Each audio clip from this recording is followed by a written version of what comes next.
grounds that somehow an age limit is arbitrary. I'm not sure the courts will be on their side.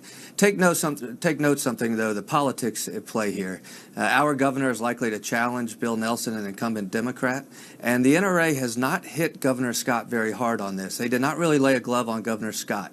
They hit the bill very strongly.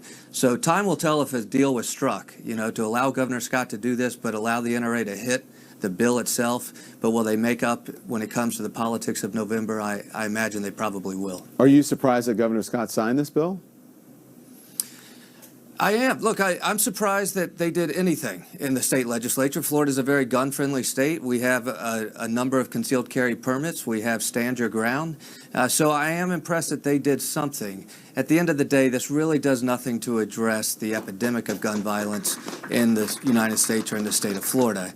And so, again, I think a lot of Americans are struggling. Look, if your kid keeps bringing home Fs on his report card and then brings home a D, you certainly want to be encouraging, but at the same time, you don't want to reward that behavior as the end result. This bill in Florida is the first of its kind. Will you see more lawmakers stand up and follow suit? So a couple points. One of the very encouraging things here is that we're seeing that states can lead. And we saw this in Connecticut. We've seen this elsewhere. But we're seeing that states can say, you know what, given the inaction in Washington, we can lead on this. And that's a very important point.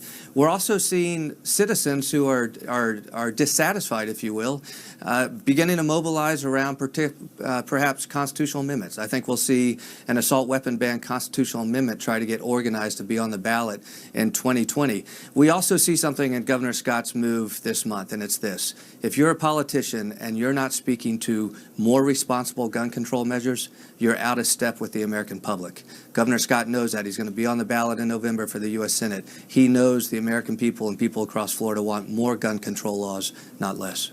Thank you, Congressman. I appreciate you coming on. When we come back, terrifying new details of exactly what happened inside Stoneman Douglas High School, pieced together with 911 calls and radio dispatches from the deputy who stayed outside while the gunman kept shooting. You're going to hear exactly what the deputy was saying during the shooting, and that's next.